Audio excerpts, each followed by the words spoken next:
heures pour réaliser. Oh purée. Oui, un avion vient de le doubler par les airs sur l'autoroute avant de Oh s'écraser. my goodness, oh my goodness. Avec ses deux moteurs en panne, le pilote a tenté un atterrissage d'urgence sur cette route de Floride. Il vient d'y avoir un crash d'avion, là, sur l'autoroute, juste devant nous. C'est l'heure de pointe. L'appareil rebondit littéralement sur le toit d'une voiture avant de finir encastré dans la glissière de sécurité. Il n'y a pas de victime. Le véhicule est très abîmé, mais la conductrice est indemne, seulement légèrement blessée. C'est totalement fou. Et suffisamment lucide pour avoir gardé son sens de l'humour. Vous savez combien j'aimais ma voiture? T'inquiète pas pour la voiture, le principal c'est ta vie. Le pilote et son passager, eux, restent de longues minutes dans le cockpit, au téléphone avec leurs proches, conscients d'avoir échappé au pire. Les témoins qui ont filmé l'accident peinent à réaliser. C'est la première fois que je vois un truc pareil, en première ligne. On était la voiture juste derrière l'accident. On a eu tellement peur. Les débris ont commencé à voler vers nous. On a dû se mettre en urgence sur le bas-côté. Une enquête a été ouverte pour vérifier les qualifications du pilote et comprendre les raisons de la panne. Mais aussi spectaculaire que soit cet accident, c'est loin d'être une exception. Aux États-Unis, les petits avions privés sont très prisés et régulièrement ces images où ils s'écrasent sur un terrain de football ou encore dans un jardin font la une de l'actualité. Depuis le début de l'année, il y a eu plus de 1000 incidents impliquant ce type d'appareil. Impressionnant. On va rester sur la route, mais cette fois-ci au rayon arnaque. Attention aux faux SMS qui vous demandent de régler des péages que vous n'avez pas payés. Particulièrement sournois, ces messages reprennent souvent vos informations personnelles et même parfois le numéro de votre plaque d'immatriculation. Attention, ce sont des données volées par des escrocs.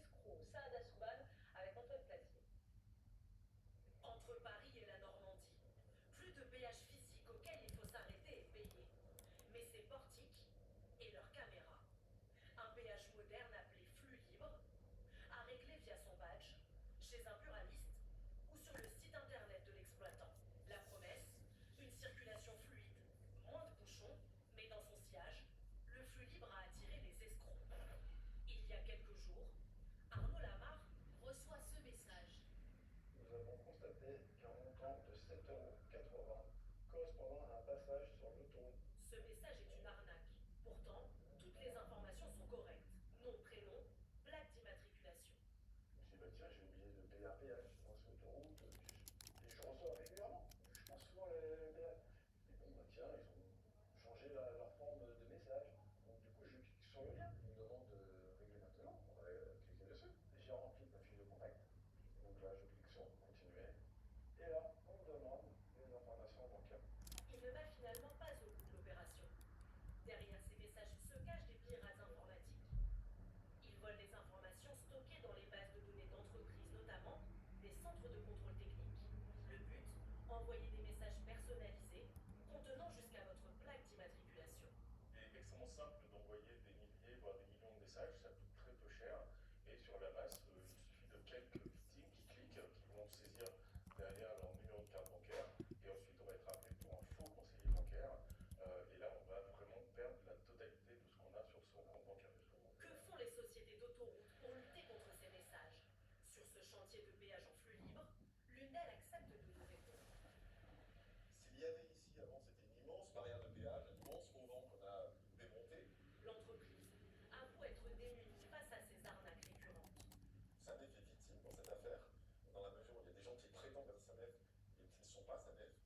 On porte plainte pour usurpation d'identité, on porte plainte parce qu'il y a des faux, voilà, et contre X, parce que par contre on n'a pas de soupçon particulier contre une organisation. Pour éviter toute escroquerie, il est recommandé de ne jamais cliquer sur un lien reçu par SMS. Et si vous voulez changer de téléphone portable, de tablette ou d'ordinateur, eh bien dépêchez-vous parce que ça va augmenter l'an prochain. Les prix des appareils électroniques devraient flamber en 2026. La cause, artificielle. Dorothée Lachaud, Valentin Chapelier et Christelle Chabot vous expliquent pourquoi. Il nous coûte déjà plusieurs centaines, voire milliers d'euros à l'achat. Nos téléphones, nos ordinateurs, nos consoles de jeux. Mais en 2026, leur prix s'apprête à bondir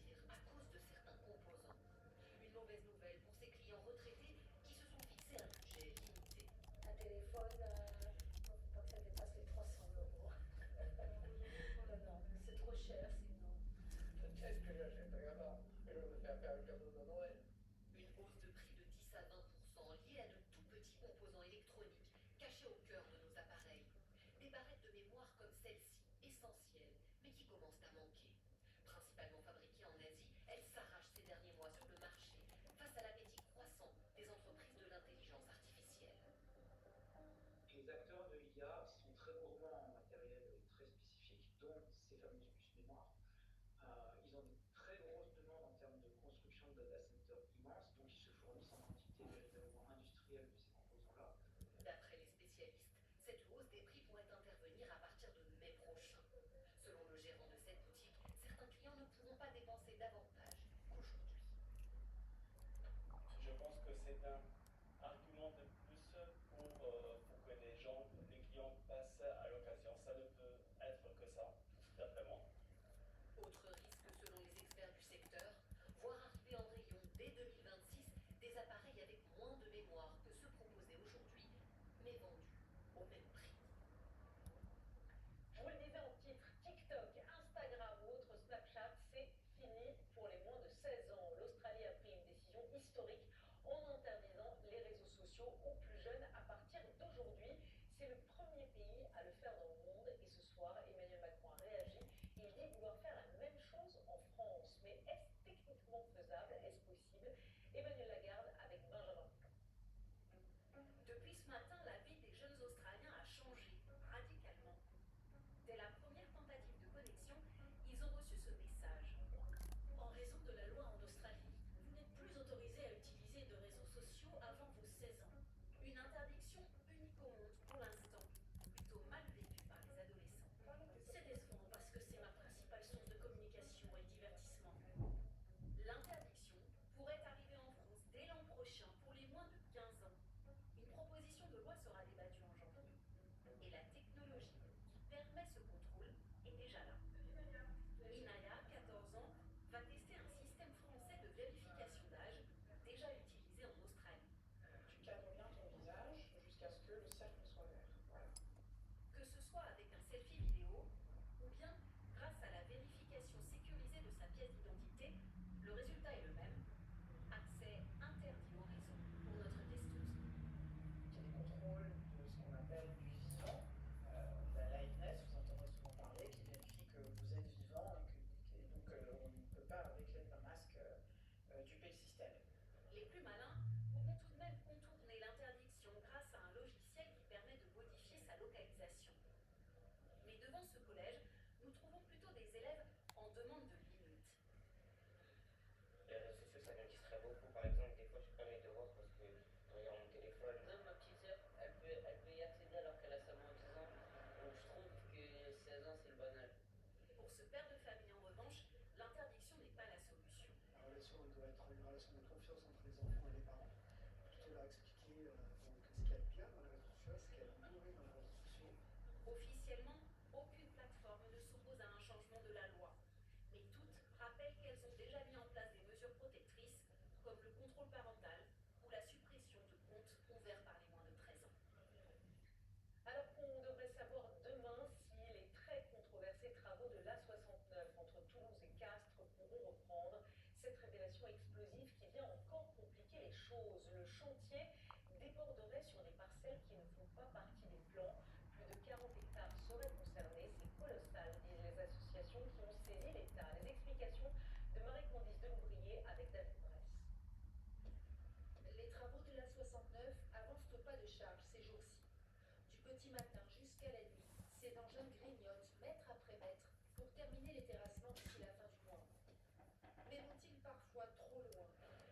Le chantier empiète-t-il sur des parcelles non déclarées? C'est la conviction de ces opposants qui ont identifié 19 zones comme ici, en dehors de l'emprise autorisée. Là-bas, vous voyez le camion qui circule, mais là, il est hors de l'emprise. Tout ce champ qui est derrière, il est hors de l'emprise. Et tout autour, à 360 degrés, ils ont débordé. Nous avons pu le vérifier grâce aux images satellites. En rouge, voici la zone de chantier initialement autorisée. Mais une fois les travaux lancés, on voit qu'elle déborde largement sur les terrains voisins, en jaune. Cela correspond notamment à ce champ propriétaire a bien passé un accord avec le concessionnaire, mais les travaux n'ont pas fait l'objet d'une autorisation, pourtant obligatoire de l'État. Rien qu'ici, là autour de nous, il y a 5 hectares artificialisés qui n'auraient pas dû l'être, avec des destructions écologiques qui sont dramatiques. C'est colossal en fait tout ce qu'il y a sur le tracé. On est quand même en France, il y a des règles, il y a des lois. Pour vous, il n'y a rien qui est respecté là. Non, visiblement, ça déborde énormément. Ouais, c'est très choquant. À l'autre bout de l'autoroute, près de Castres, cet agriculteur ne décolère pas. À la place du champ où il plantait son blé autrefois, propriété aujourd'hui du concessionnaire, il a découvert cet immense trou d'1 hectare rempli d'eau. Jamais on a pu savoir que ça pouvait exister. Ici, dans l'enquête publique, il y avait une prairie naturelle, une prairie sèche qui existait déjà et qui devait être sanctuarisée pour compenser les dégradations de l'autoroute. Sur l'image satellite, la zone de travaux en rouge validée par l'État ne comprenait pas ce trou, ici en jaune, ni les terrains autour. L'ensemble de la zone devait être sanctuarisé, laissé à l'état naturel, comme l'indique le dossier d'autorisation environnementale que nous avons pu consulter. Contacté, le concessionnaire se justifie. La mise en œuvre du projet peut nécessiter des adaptations ponctuelles en phase de chantier et peut donner lieu, si nécessaire, à des mesures compensatoires complémentaires. Le collectif d'opposants évalue de son côté à 42 hectares l'ensemble de ces débordements, l'équivalent de 10% de l'emprise totale du chantier. Ils ont porté plainte et réclament l'arrêt des travaux. Et maintenant, un droit de suite. Il y a 3 mois, nous étions partis à Clermont-Ferrand enquêter sur le trafic de drogue qui empoisonne la vie des habitants. Les choses ont-elles changé en 3 mois? Se sont-elles améliorées, détériorées? Paul-Luc Monnier, Germain Ballet et Adrien Lopez y sont retournés. Voyez-le. Dans les quartiers nord de Clermont-Ferrand, le plus gros point de deal de la ville. Des guetteurs à chaque coin de rue, et même chaque soir un barrage filtrant pour protéger les trafiquants. Pourquoi vous avez mis des poubelles? Pourquoi vous mettez des poubelles? Voici les dealers. Quelques minutes plus tard, notre véhicule est pris pour cible. Nous recevons des projectiles, un panneau de signalisation et des bouteilles en verre notamment. Au mois de septembre, nous vous montrions ces images ultra violentes. Des fusillades au pied des immeubles. 4 morts à l'époque, 5 aujourd'hui. Et un fait désormais avéré. La présence d'une organisation marseillaise. La tristement célèbre DZ Mafia. La DZ à Clermont, le procureur n'a guère de doute. L'auteur de l'un des homicides a d'ailleurs été interpellé le mois dernier à Marseille. Nous avons des indices qui permettent de penser que les acteurs des ZMAFIA, ou en tout cas envoyés par la ZMAFIA, sont intervenus sur Clermont-Ferrand pour agir comme prestataires de services à Cap. En clair, des règlements de compte. Une DZ Mafia dont l'influence grandit, selon une note confidentielle du renseignement criminel. D'abord repéré en mars, quartier Saint-Jacques, puis dans le centre, près de la gare, et enfin dans les quartiers nord de la ville. Dans les quartiers nord, justement, nous approchons des dealers, en caméra cachée. Bonjour. L'un arbore le maillot de l'Olympique de Marseille, mais le groupe assure ne pas faire partie de la DZ Mafia. Il n'y a pas de DZ ici. On a 40. Il y a que des poissons. DZ Mafia ou pas, impossible à vérifier. À Clermont, en tout cas, l'inquiétude continue de grimper. Alors, une s'est fait tirer. Pourquoi vous dites clairement c'est faux, c'est du minimum Marseille? Des balles perdues dans une chambre d'enfant en septembre. Des voitures incendiées avec des corps carbonisés en mai et en août. Sur ce marché, les habitants qui acceptent de s'exprimer semblent désabusés. Quand on voit déjà le bazar à Marseille, c'est en plus ce qu'ils nous font ici, alors là. Mais franchement, c'est dommage parce que c'était une ville très très calme. Enfin, ils faisaient bon vivre et puis bah, là, ça stresse les gens. Des Marseillais à Clermont, et peut-être aussi des Clermontois en formation dans la cité phocéenne.